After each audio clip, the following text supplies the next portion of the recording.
Quando Deus nos põe à prova, é o que nós vamos tratar nesta noite. Depois dessas coisas, muitas coisas já haviam acontecido. Primeiramente, Deus tira Abraão de Ur dos Caldeus, no sul da Mesopotâmia. Dali ele vai para Harã, no norte da Mesopotâmia. Então ele parte aos 75 anos, sem saber para onde ia, guiado pela fé, guiado pela promessa. Ele chega na terra prometida e Deus lhe havia dado uma ordem: sê tu uma bênção.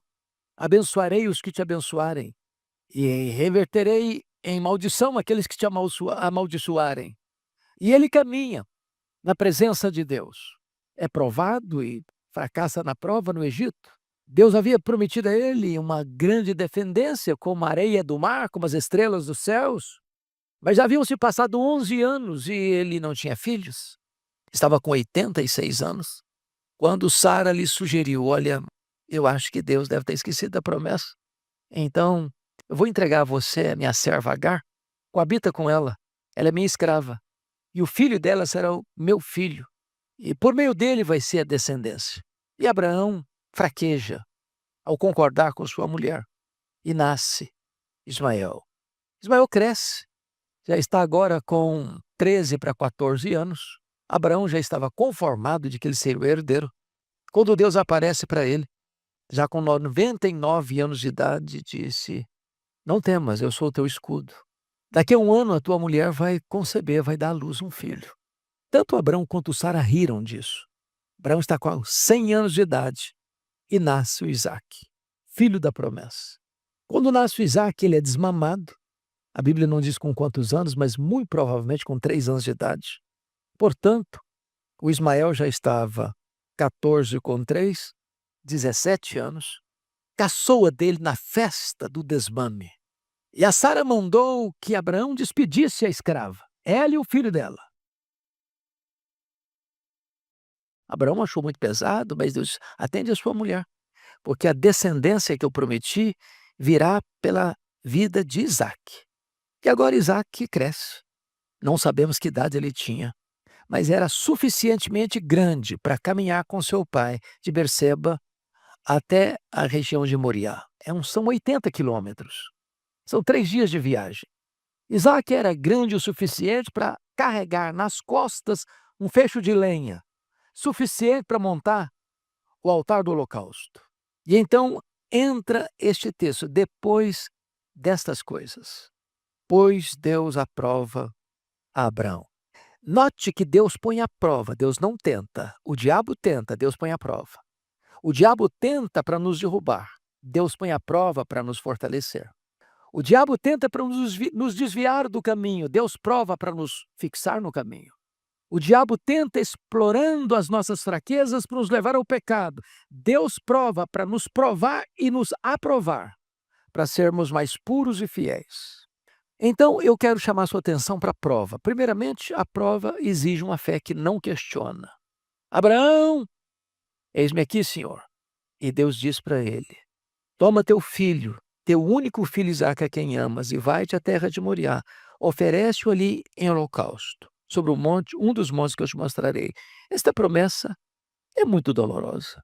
Parece que não é isso que Deus está dizendo. Diríamos nós: não foi Deus que eu estou ouvindo, não é possível. Será que é Deus mesmo?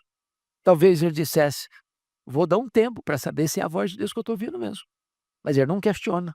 Deus pede para ele o filho, o único filho a quem ele ama, o filho da promessa. Pede em holocausto. Deus requer dele uma obediência inegociável. A grande questão aqui é esta: o Abraão, onde está o seu coração? Em mim ou no seu único filho? Qual é a sua grande devoção? Sou eu ou é o seu filho? Onde você deposita a sua esperança? Em mim ou no seu filho?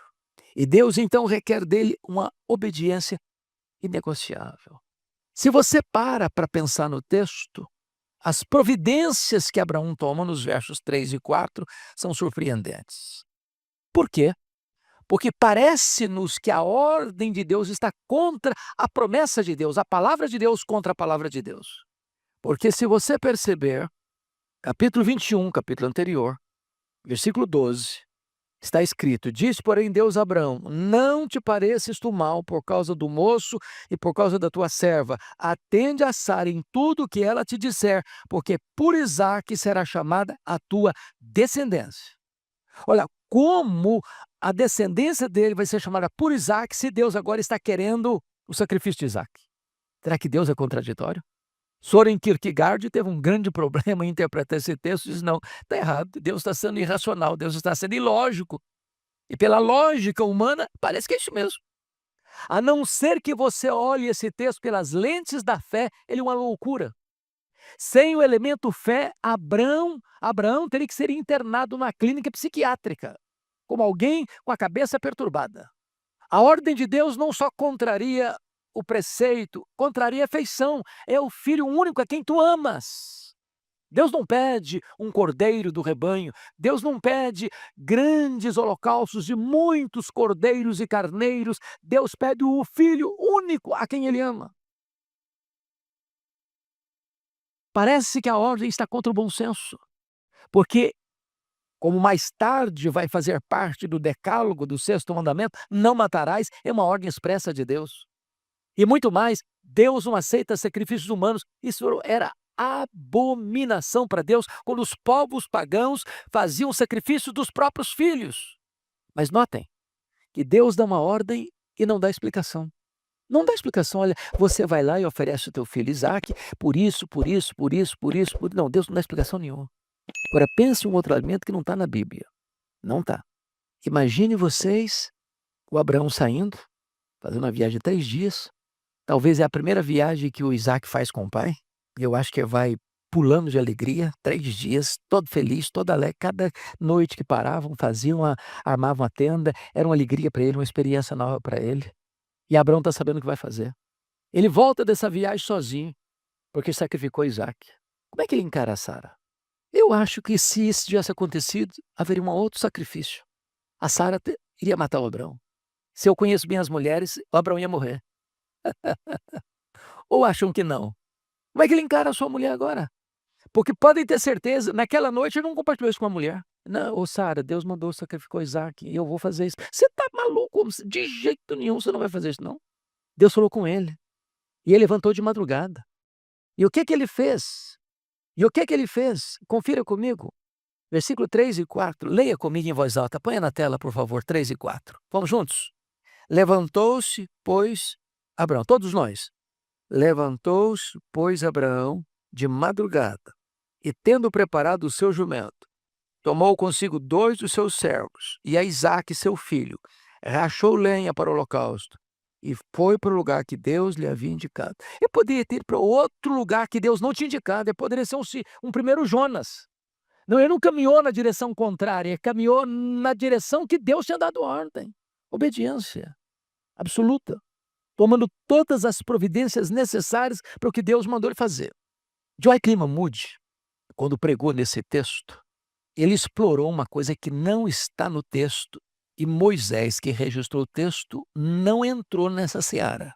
Mas eu quero crer que o elemento, embora não registrado, está presente, que são as emoções do Abraão. Pense comigo nisso.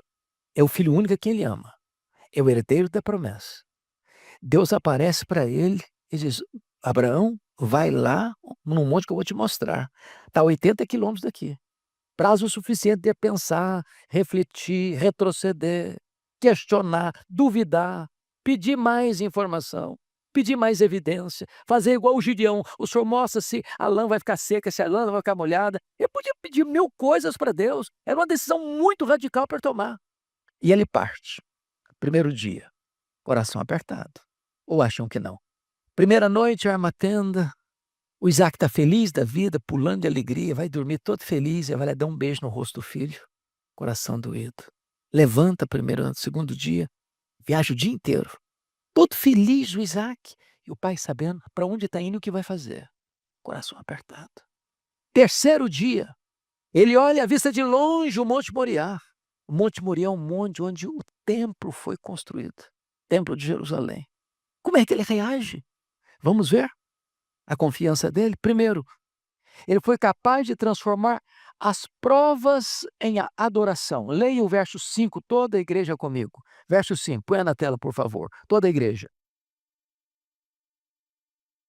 Então disse a seus servos: esperai aqui com o jumento, eu e o rapaz iremos até lá, e havendo adorado, voltaremos para junto de vós. Meus amados irmãos, isso é fé. Ele não está blefando. Ele vai sacrificar o filho. Ele vai obedecer. Mas ele transforma a provação mais dura da vida dele em ato de adoração. E ele transforma a experiência mais dramática na vida dele na confiança de que Deus era poderoso, não para poupar o filho do sacrifício, mas para arrancar o filho da morte por meio de uma ressurreição. Quer ver um exemplo? Põe na tela, por favor, meu irmão, Hebreus capítulo 11, versos 17 a 19. Olha o que está escrito lá. Veja como o autor aos Hebreus interpreta esse fato. Toda a igreja comigo, por gentileza, vamos lá. Pela fé, Abraão, quando posto à prova, ofereceu Isaque.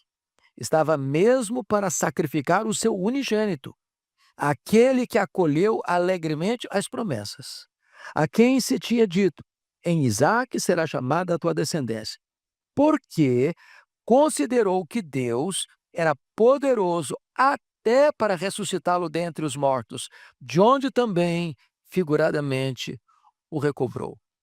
Então, quando ele diz, fica aqui, eu e o rapaz iremos lá, tendo nós adorado, voltaremos. O que está na mente dele, no coração dele? Que Deus vai poupar o Isaque do sacrifício? Não. O que está na mente dele, segundo a interpretação do autor aos Hebreus? Que ele acreditava que Deus iria ressuscitar o seu filho. E com ele ressurreto, ele voltaria. Agora notem, é uma fé que caminha sozinho e só com o filho rumo ao sacrifício. Por favor, observe comigo, versículo 6, a parte B sobretudo. Só a parte B. Assim caminhavam ambos juntos. Repete comigo. Assim caminhavam ambos juntos. Versículo 8, parte finalzinha lá. Vão comigo. E seguiam ambos juntos. Irmãos amados, esse texto nos foi dado como o texto mais eloquente da Bíblia do que significa o Calvário. Porque, notem vocês, por que Jesus morreu? Jesus morreu não é porque ele foi uma vítima do sistema, não é porque o sinédrio prevaleceu sobre ele, não é porque a soldadesca romana o prendeu e ele estava indefeso, não é porque os discípulos o abandonaram, não é porque Judas o traiu, não é porque Pedro negou, não é porque Pilatos o sentenciou, não. Esses são elementos secundários. A Bíblia diz que Deus não poupou o seu próprio filho, antes por todos nós o entregou.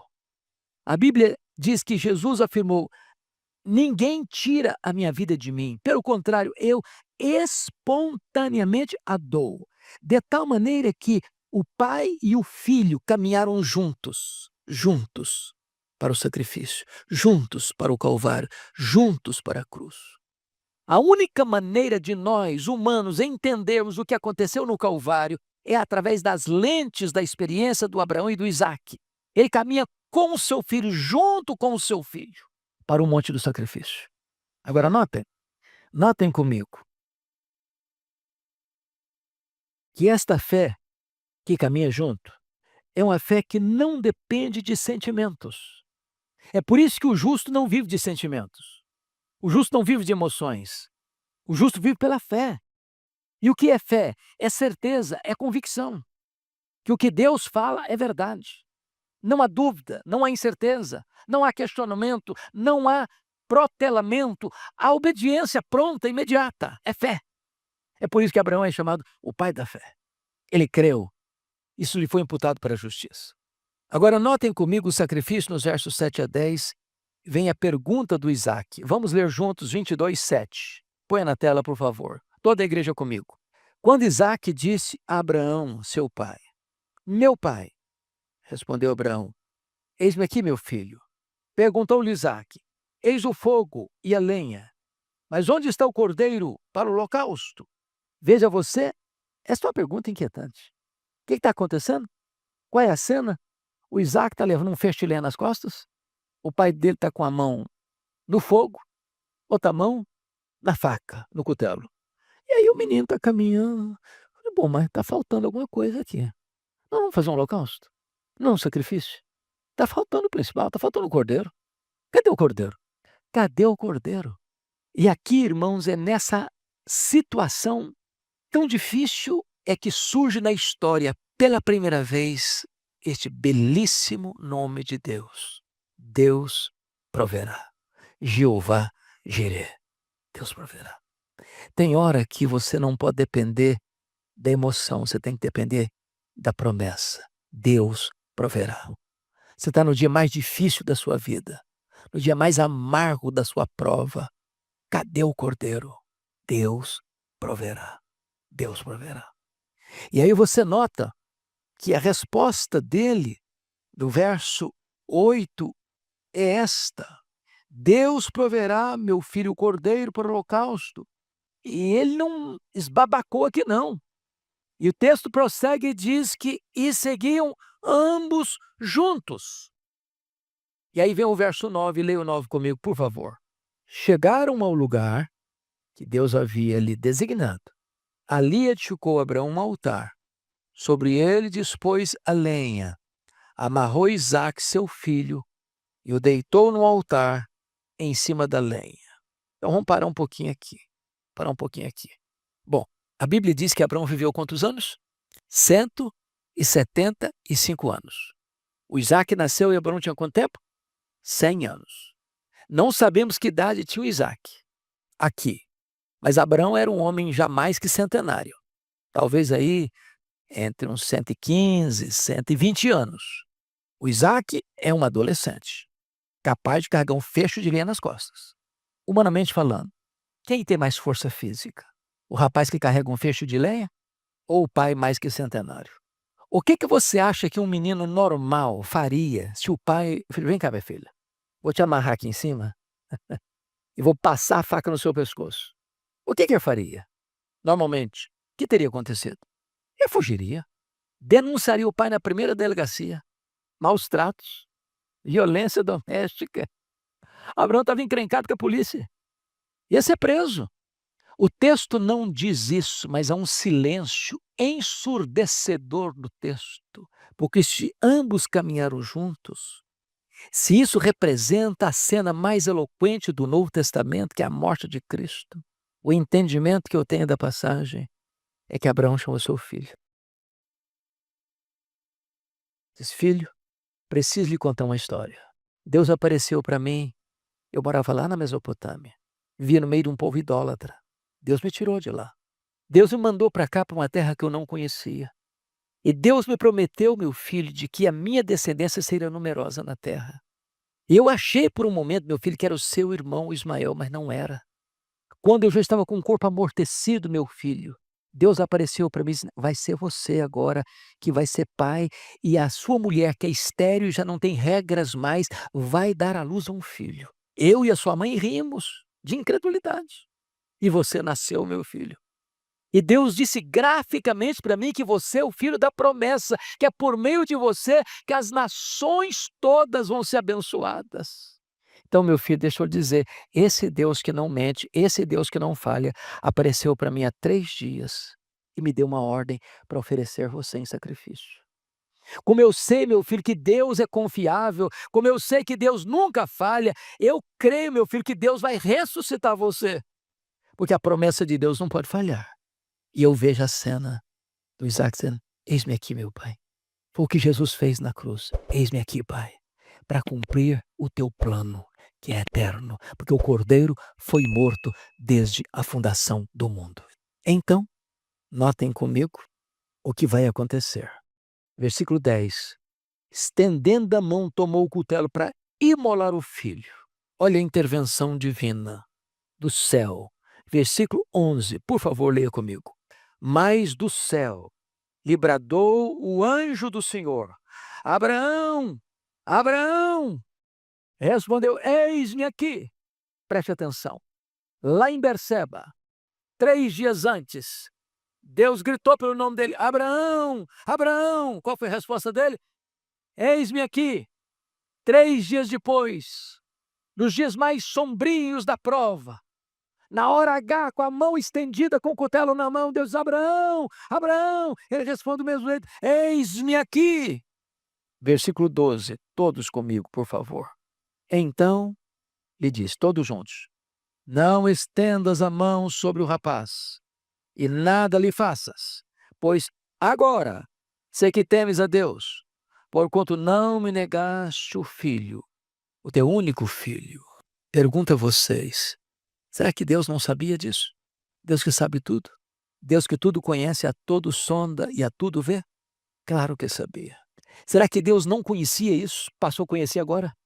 Será que Deus é surpreendido como nós o somos? Há perguntas de Deus, irmãos, que são lógicas. Lá no Val de Jaboque, Deus perguntou para Jacó assim: qual é o teu nome? Será que ele não sabia? Claro que sabia. Como te chamas? Claro que ele sabia. Mas o mundo precisava saber. Você e eu precisamos saber até que ponto um homem vai na sua fidelidade a Deus, na sua confiança em Deus, na sua capacidade de crer e neste Deus Todo-Poderoso. Agora eu sei que temes a Deus, porquanto não me negaste o teu único filho. Tem coisas que nós somos tão apegados. E a pergunta é: quem é o primeiro, o maior e o único no nosso coração, na nossa devoção? Eu tenho certeza que eu falando aqui com todos os pais e mães desse auditório e os que estão nos ouvindo, qualquer pai, qualquer mãe tem coragem e prontidão para dar a sua vida pelo seu filho, pela sua filha. Tem ou não tem? Se tiver que tirar a vida de um ou de outro, você bota o seu peito na frente. Você poupa seu filho. Qualquer de nós aqui faz isso. O ponto é que a Bíblia diz que você tem que amar a Deus sobre todas as coisas, de toda a sua força, de toda a tua alma, de todo o teu entendimento. Deus tem que ocupar o primeiro lugar no nosso coração. Você tem que amar a Deus mais do que o dinheiro, mais do que a família, mais do que você mesmo. É isso que esse texto está revelando para nós. Agora, me permita compartilhar com você o substituto nos versos 11 e 12. Já lemos o 11, vamos ler o 12 agora, por favor, toda a igreja comigo. Então lhe disse: não estendas a mão sobre o rapaz, e nada lhe faças, pois agora sei que temes a Deus, porquanto não me negaste o teu filho, teu único filho. E 13 também.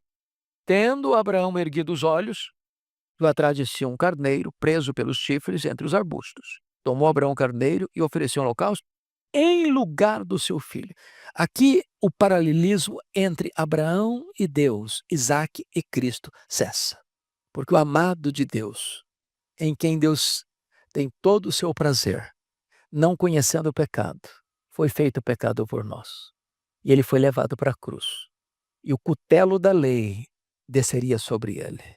E na cruz ele bradou: Deus meu, por que me desamparaste?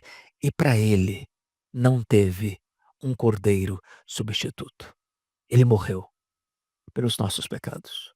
Para Isaque teve um substituto, para ele não. Ele era o nosso substituto. Ele morreu em nosso lugar, em nosso favor. Ele morreu a nossa morte. Isso representa, irmãos, que Deus nos amou de tal maneira que deu o seu Filho unigênito. Não poupou o seu próprio Filho. Deus prova o seu próprio amor para conosco pelo fato de ter Cristo morrido por nós, sendo nós ainda pecadores. Vamos ao verso de número 13, ao verso 14. A igreja comigo. E pôs Abraão, por nome aquele lugar, o Senhor proverá. Daí dizer-se até o dia de hoje, no monte do Senhor se proverá. Esse é o nome tão delicioso de proferir. O Deus Jeová Jiré. Quantas vezes eu já proferi? Quantas vezes eu já proferi? Jeová Jiré, Jeová Jiré, Jeová Jiré. Mas onde que o Senhor proverá? Preste atenção agora. Onde o Senhor vai prover? O que está escrito no texto? O que está escrito no texto? No monte do Senhor se proverá. Quando é que ele vai prover?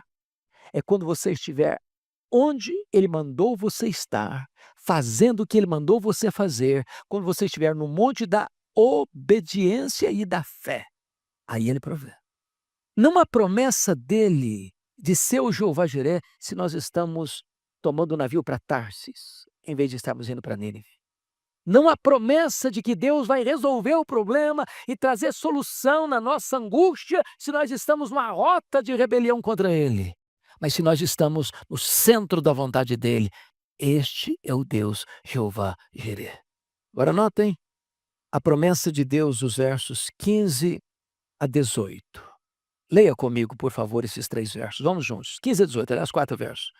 Então o céu bradou pela segunda vez o anjo do Senhor a Abrão. Então, só um pouquinho, porque eu preciso que você entenda uma coisa.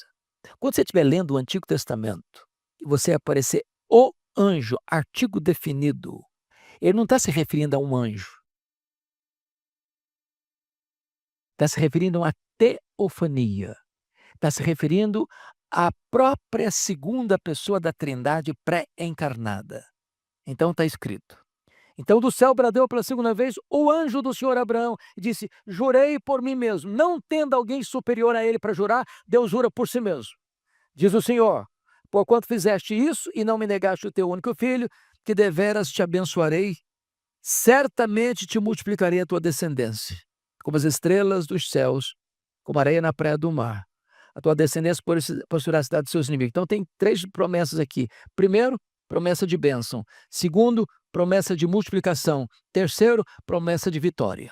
Agora veja, as 2 figuras que ele usa são figuras para mostrar uma quantidade incontável. Tanto estrelas dos céus como areias do mar são números incontáveis para os homens, só contáveis para Deus. Você pergunta quantas areias tem na praia do mar? Conta para ver. Não dá para contar. Deus sabe, eu não. Quantas estrelas tem no céu? Dizem que tem mais de estrelas nos céus do que areias nas praias e desertos. Eu não sei, ninguém sabe, Deus sabe. Incontável para nós, contáveis para Deus. Como é que termina o texto? Versículo 18. Nela, ou seja, na tua descendência, serão benditas agora não só todas as famílias da terra, mas todas as nações da terra, porque obedeceste a minha voz. Então, você brasileiro, eu também sou. Nós somos abençoados pela descendência de Abraão. E a descendência de Abraão, irmãos, não é Isaque. O descendente de Abraão, em quem todas as famílias da terra são abençoadas e todas as nações da terra são abençoadas, chama-se Jesus de Nazaré. Ele é o filho de Abraão, em quem todos os povos são abençoados. Hoje no Brasil, estima-se que nós estamos chegando a 30 milhões de evangélicos. Isso representa mais cerca de 60 milhões de pessoas. Não sabemos quantas delas de fato nascerão de novo, mas podemos afirmar que milhões de brasileiros são abençoados por essa promessa aqui. Fazemos parte das nações da terra. Para todo lado que você vai, você vê gente lavada no sangue do Cordeiro, gente salva por Jesus, que faz parte da família de Deus, que está debaixo desta bênção prometida a Abraão. Concluindo, leia o verso 19 comigo, todo mundo, toda a igreja. Então, voltou Abraão aos seus servos, e juntos foram para Berseba, onde fixou residência. Caminhou 80 quilômetros para lá, caminha 80 quilômetros para cá. Sabe o que é curioso? Que a próxima cena que fala de Isaque vai falar do seu casamento. Capítulo 24. Vimos o retrato da cruz, da morte e da ressurreição de Jesus. Porque é uma conexão entre um e outro. Isaque é o filho do coração, Jesus é o filho amado do Pai. Isaque foi a Moriá sem reclamar. Jesus foi para o Gólgota sem abrir a boca. Isaque era filho da promessa. Jesus é filho de profecia. Isaque e Abraão andaram juntos, o pai e o filho foram juntos para o Calvário. Isaque foi oferecido em sacrifício. Jesus teve que morrer. Isaque teve que carregar o fecho de lenha. Jesus carregou a cruz. Isaque foi levantado figuradamente da morte, segundo Hebreus 11. Jesus ressuscitou dentre os mortos. Aqui representamos o Calvário. Aqui representamos o túmulo vazio. A próxima cena é Jesus voltando para o casamento com a sua noiva, sua amada, a Igreja de Cristo. E nós aguardamos ansiosamente este dia. Que o Senhor nos abençoe. Amém. A provação que enfrentamos não é um castigo sem sentido, mas uma ferramenta que Deus usa para nos mostrar o seu plano e nos moldar. A Bíblia ensina que, quando passamos por momentos difíceis, nossa fé fica mais forte, nos tornamos mais pacientes e temos mais esperança. É como um ouro que precisa ser purificado pelo fogo. As lutas nos ensinam a depender menos de nós mesmos e mais de Deus. A dor que sentimos tem um sentido maior. Ela nos prepara e cumpre o plano de Deus de nos fazer parecidos com Jesus, transformando a tristeza em algo que traz glória a Ele. Sinta-se à vontade para debater respeitosamente sobre este tema na seção de comentários. Não se esqueça de deixar um gostei e se inscrever no canal para receber os próximos vídeos. Um abraço a todos e fiquem com Deus.